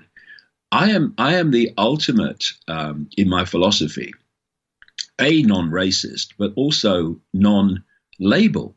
Because what I'm saying is the labels are what divide us. The names we give ourselves are what divide us. What we are, all of us, is the same consciousness having different experiences with different points of attention. So ultimately, we are all each other. That's the irony in all this. And if you want to stop people having that ultimate power and that ultimate unity of we're all one, then you want to divide them with labels. That's what the labels are all about. But what happens when you re-self-identify with being consciousness having the experience is your self-identity expands massively, because you're not Ethel working at the store anymore.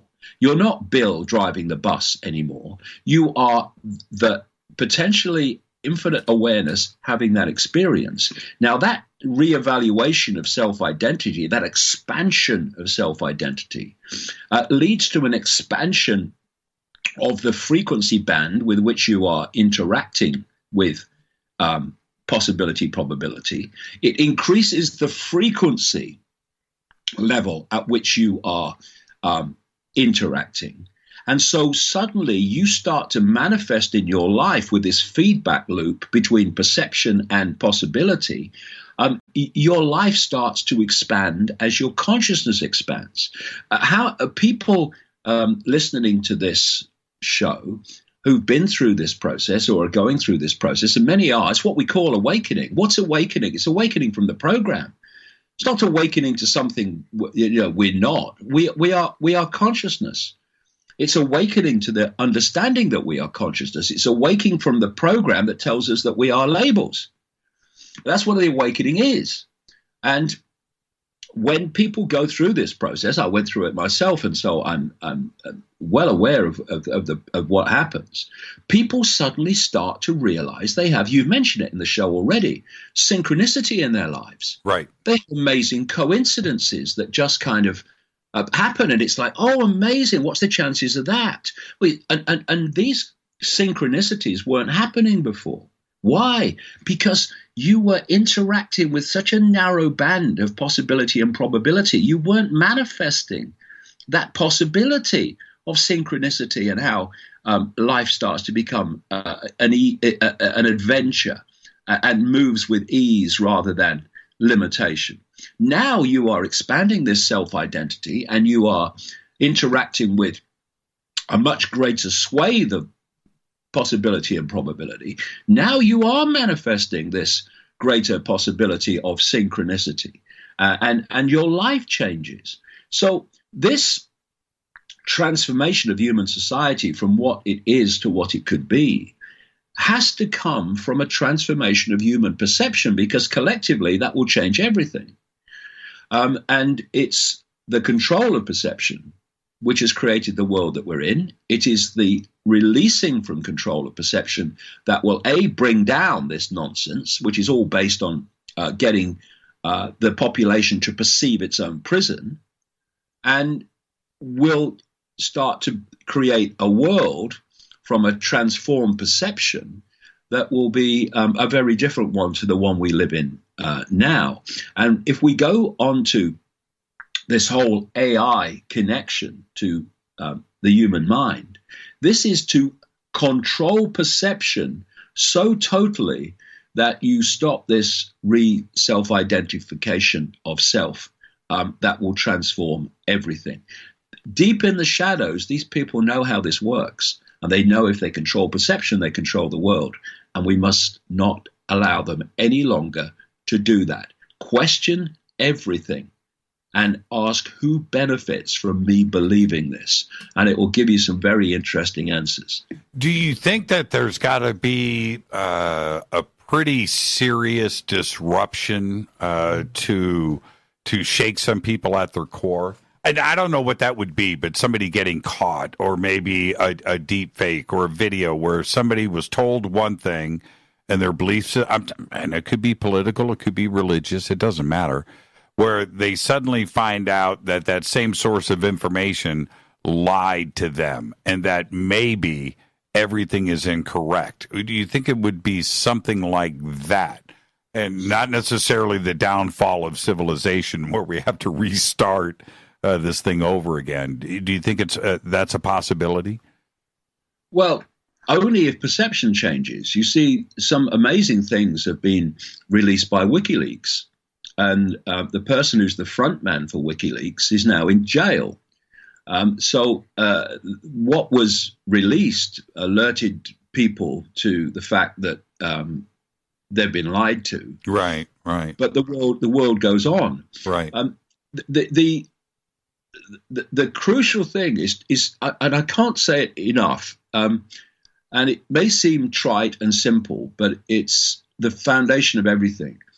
We need to reevaluate our self-identity, because this world is a manifestation of human perception and human self-identity.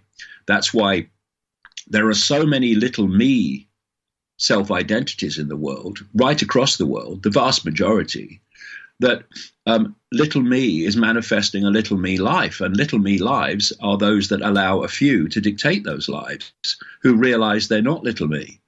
And so this is the stadium in which this is played: self-identity and perception of reality. That's where we have to start focusing. And from my personal point of view, this book that's coming out in September is devastatingly controversial. It shouldn't be, really, because it's true. But in the climate that it's coming out, it will be one of the most controversial books ever written, because of the climate in which it is appearing. But from then on, although I'll still keep going with uncovering the conspiracy, my focus becomes transforming human perception of self and perception of reality, not by telling them what to think, but by saying, hey, here's another way of looking at the world. It's going to be my focus, because that's the way we change this. We're not going to change it by just exposing Mark Zuckerberg and exposing this person or that person. It has to be a transformation of human perception, which can be spontaneous, can come out of nowhere, and then suddenly you see it. The number of people I've met who've said, it just came so fast. Suddenly I just saw it. I got it. Right. And it wasn't I got it over weeks or months. I just got it. Everything fell into place, because you moved into that state of expanded awareness where you access that got it perception, where you can see the dots as a pattern and not just individual dots. You can see where it's going. This is what we need to do. And you see, the more you try to fight the enemy as they perceive it, the more you think we must, get the testosterone going. Not there's anything wrong with that, but more you think we must do that and fight the enemy. You are just doing what the quote enemy wants you to do. Wants you to fight. Wants you to operate in those low vibrational states, because you're playing at its stadium, and it's an expert on its stadium, i.e., manipulating human perception into that state. We need to start to reevaluate self-identity. And I tell you from personal experience, it will not only transform your life and your life experience, it will transform collectively. If enough people go through that process, it will transform human society. And it won't be that we have to bring this down or bring that down and bring the other down. It will just naturally happen, because what humans do not perceive cannot manifest. We have to perceive it first, and then it manifests. We have to perceive where we want to go on the internet before we can manifest it on the screen. Perception is everything. Well, this is what I find so fascinating, David. We went through a pretty dramatic realization of fake news and manipulation of the masses. We went through that totally exposed. We went through Cambridge Analytica and Facebook and privacy rights. We went through that. We're going through censorship and what YouTube is doing. All of this, it's being thrown. Deep fakes are out there. People are talking about it. It seems like all of it is there to make those changes and to wake people up. But you said it yourself. It seems like this 24-second news cycle, not 24 hours, blows by so quick that people are in an I don't care mode, and they don't want to wake up. And that's that. We can't give them any more evidence. Project Veritas, that's about the scariest thing that you can have exposed out there. Is it enough? I don't know. We keep laying it out there for everyone, and we keep moving forward and status quo situation. Well, I think from my personal experience, this is the situation. All those things are having a massive effect. As I travel around the world and I meet more and more people in different cultures and different situations, there is an awakening to the world going on that is unprecedented. It's happening. We have to see the difference between the microphone voices, those that dominate the microphones, and those that don't. And among those who don't, they have often a very different perception of the world than the microphone voices. That's why they don't get on the microphones. That's why I don't get on the microphones in the mainstream. But the question they have is, I can see it up to an extent anyway, But what do I do? And again, I come back to this. If you perceive the world from that situation of I can see what's happening, but what do I do? If you perceive the world as solid and physical and as we experience it, then what can you do? What can you do? But there's nothing I can do. I'd like to do something, but I can't. Once you realize that perception is driving it, self-identity is driving it, then you can start, without going out into the street with a banner, you can start to impact upon reality by changing your self-identity, by operating minute by minute as I am consciousness, eternal, infinite consciousness, having this experience. That will transform your life, and collectively it will transform everything. This is the next stage that we need to go into, because this is what's going to bring an end to this thing. Because dealing with it in the, quote, physical world is not going to do it, because they control that physical world. That perception, as we perceive the physical world, as physical and in the way that we experience it, we are experiencing and we are perceiving and putting ourselves into, illusory as it may be, the world that they control. Withdrawing from that world in terms of perception and coming from a different point of self-identity, a more expanded point of self-identity, is what will withdraw us from the impact of that world, and thus on our perceptions and thus on our experience. This is the process that's going to bring an end to this. It's no good people thinking we're going to change it in the physical world. The physical world as we perceive it is just a movie screen. If you don't change what's coming from the projector, you won't change the movie. It's no good shouting at the screen and waving a banner at it and saying, change the movie. It ain't going to change unless you change the real. And the real is our self-perception and our perception of reality. I want to get a couple of more quick questions in before we depart. I need some information from you. I want to go back to Australia for a second. Did that get resolved? No, it didn't. What happened is it was so outrageous because the immigration ministry had given me a visa in the September of last year because there was no reason not to be. I'd been there 10 times before on speaking tours, and as the immigration minister who inflicted the bans agreed, there's never been a problem. 4 hours before the plane left LA, suddenly there was a problem, and I had failed to pass the character test. That's what it said. And because I was a threat to a section of Australian society. Well, full enough, I never have been before, but suddenly I was. I won't, have to tell people what section of that society it was claimed to be. And also, my views on vaccinations and on what I say is the hoax of human-caused global warming, justifying centralization of power. That's what the Green New Deal is all about. That I wouldn't be allowed in. So there was no real reason for me to be banned, except they don't want people to hear what I say. So we got a lawyer involved in Sydney, and they made a challenge to the decision by the minister, a guy called David Coleman.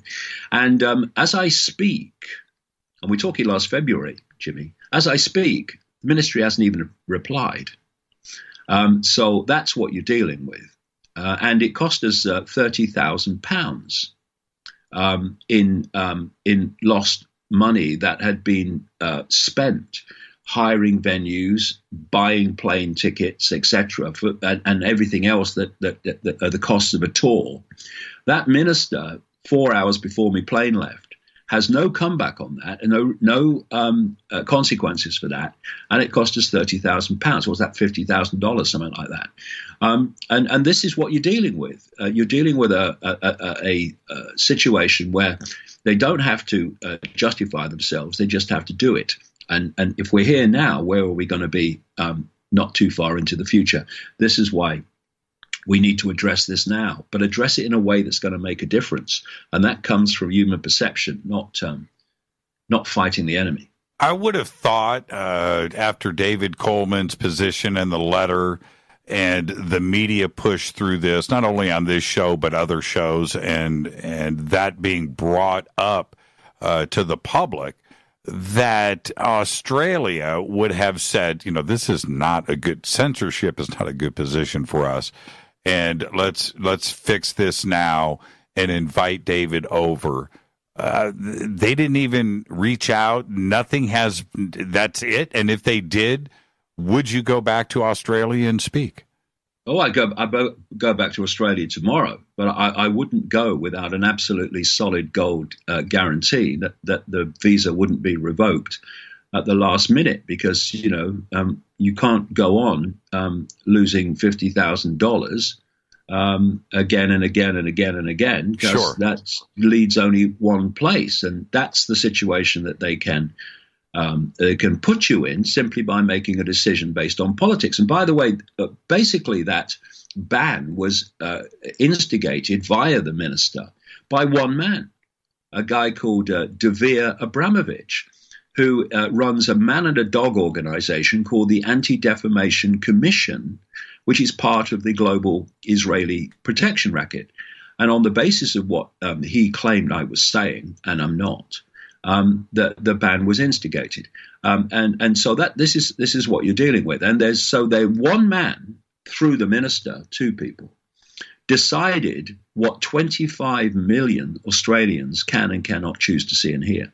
This is the scale of the tyranny that we are involved in. And what's supposed to happen is that terror of being dubbed an anti-Semite means you don't address the elephant in the living room of what's actually behind this, which is this protection racket for Israel's government operating out of, in the end, Israel. But I'll tell you this, I will go back to Australia. I will go back because the power of consciousness in the end is much more powerful than the power of oppression and the power of censorship. And that's the power that will transform this world from what it's become to what it could be. And I wanted to address the Aero Theater here really quick. On that day here in Los Angeles, I started to get the tech. I had a show to do that night, so I couldn't attend the premiere. But I started to get text and emails.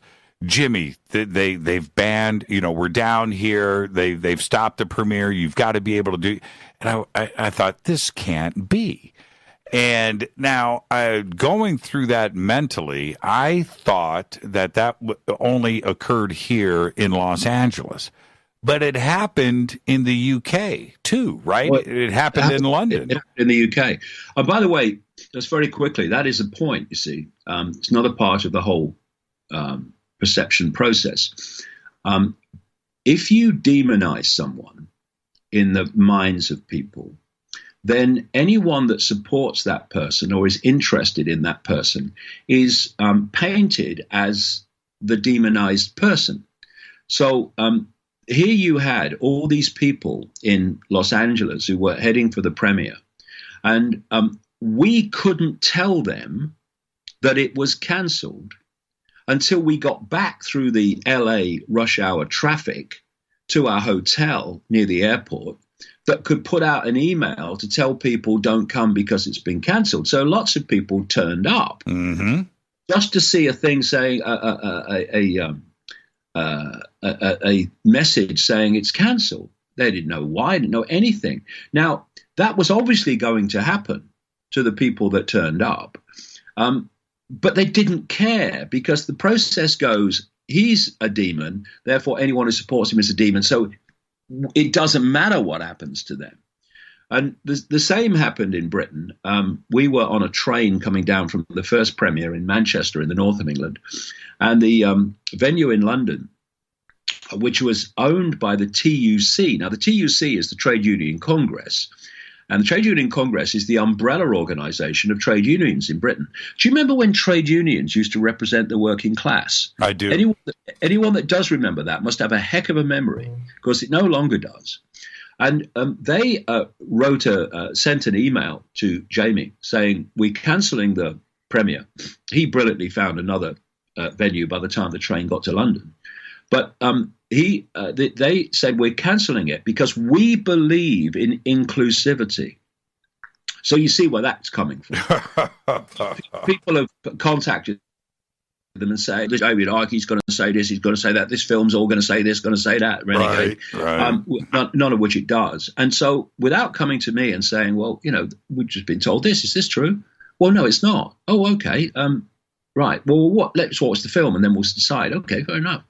But no, it's just cancel it. And look at the irony of that. We believe in inclusivity, therefore we're excluding you. It's extraordinary. The lack of self-awareness is extraordinary. This is where you get organizations like Antifa acting like fascists while calling themselves anti-fascist. They have no self-awareness that they are everything they claim to rail against. It's just crazy, but you have to deal with it. And when you're dealing with a world that it is controlled by a cabal that basically runs the world by controlling information, which controls perception, then don't expect a round of applause when you take it on. No one said it was going to be easy, and we have to do what we have to do and not think about consequences of doing it. I never do. My criteria: is it true? Yeah, I'm going with it. Consequences, don't even think about it. Because if you do that, what you're saying is, I'm not going to do and say what I believe to be right because I fear the consequences of saying what I believe to be right. No way I'm going through that thought process. And I just urge people who are going through that, the consequences of doing so collectively are unthinkable. You bring, inclusiveness is a brilliant word to use because it influences the mindset, right? Oh, they're all about inclusiveness, and in this Project Veritas expose with this hidden camera footage, with this leaker, Google is using the word fairness when they are discussing how they want to balance out everything. They want fairness across the board. And they're using it incorrectly, but the perception of the word fairness in their meetings and with employees and everything else is that they are the good guys, right? It's about fairness across the board. And that is what I find the use of that word and what it really means in those conversations. I find it appalling. But yet that's the way that they do it. It goes back to perception and the perception of the word fairness or inclusive. What we're looking at, Jimmy, is classic George Orwell 1984 newspeak. Spot on. This is the concept, Orwell's concept of old speak, where the language had words that could express your thoughts and express your opinions in detail, being replaced by what he called newspeak, which were words that were basically designed not to say anything, not to upset anybody, not to say anything at all that was in any way radical about anything.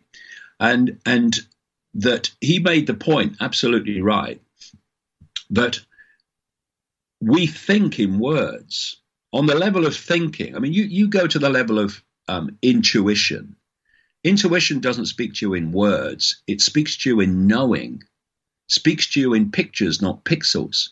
Therefore, it's coming from a much higher level of consciousness. That's why intuition is so different to thought. Thought is the communication and perception level of the program, and so when you think, you're trying to work something out, and when you intuitively know, you don't have to work it out. You just know. But when we operate on this level of thought, we think in words. So, as Orwell pointed out, if you suppress the language or invert the language, which is what you're talking about with this thing about fairness, where unfairness becomes fairness. I mean, look at Orwell's book. It's all about inverting the meaning of words to invert the perceptions of the population. So it means that if you suppress the language, you delete the words, the old speak, that you could express your thoughts and opinions in detail, then in the end, you don't even have the language to form your own thoughts, because you don't have the words through which to express those thoughts to yourself. You go through basically a firewall on what you can actually think. And he was saying this all those decades ago, and it's unfolding now, because he wasn't coming like Aldous Huxley in Brave New World at all purely from his imagination. Mm-hmm. He had some inkling of where this was going. That's why it's been so accurate. That's why people that insiders that I quote in my books decades ago were describing in 1969. I remember one of them. He was expressing exactly the world that's unfolding now in detail, because this is not something that's random. It's something that's long planned. So this manipulation of language is vital. And there's another element of this, these people that are operating as censors for Facebook and Google and all these people, YouTube, apart from the ones that are doing it absolutely with a clear agenda, who want to do it and who are basically psychopaths and have no feelings for the consequences. They just want control. I'm talking in the shadows. There's lots of people who are actually making it happen by making the decisions, by following the orders of how to do this and how to do that, who on a personal level have to justify that to themselves without looking in the mirror and seeing what they're actually doing. So they're not only trying to convince the population that unfairness is fairness, they're trying to convince themselves. That's right. So that they can justify to themselves the tyranny that they're perpetuating. And once you get into the realms of self-delusion and self-manipulation, then you're going down a very dark and road for you as a consciousness, as a human being. And so again, you're looking at programmed people programming other people, while the few at the top who understand how it's all working pull the strings of everybody. Well, she, in the video, Jen Jedi, who is head of innovation, right, AI at Google, she is absolutely convinced in her own mind that she's right. That manipulating the masses is okay, and that's the crazy part about this. She thinks her moral compass is pointing north. She thinks that she is right. This is the virtue signaling. Virtue signaling has become a disease. Right. People make decisions not based on facts, not based on what is right and what is fair, but on how they perceive themselves to be looked upon. So you have people saying, we have to do something about the homeless because I'm a nice person. Look at me, I care about the homeless. We have to do something about the people not having jobs or having low incomes because look at me, I'm a nice person. I'm a good person, look at me. And at the same time, we must have open borders so that anyone can come into the country. Because why? Because I'm a good person. I'm a nice person. Look at me. But when you say, well, okay, how does open borders span or scan across doing something about the homeless and doing something about low wages and no jobs? How does that scan? They don't put the two together because the only deal in town is, the only show in town is, how does what I say and stand for make me look? It's all about self. It's narcissism on steroids. And you raise an interesting point. In my last book, I was talking about this mentality, and I'm saying the only right in this mentality's opinion is I am right. I am right, and I am right. I'm a good person, and I am right. Now, this means, this is the thought process. It's all psychological. I am right. Therefore, anyone who says anything different must, by definition, be wrong. That's right. And if they're wrong, what does it matter if they don't have freedom of speech? Because they're wrong.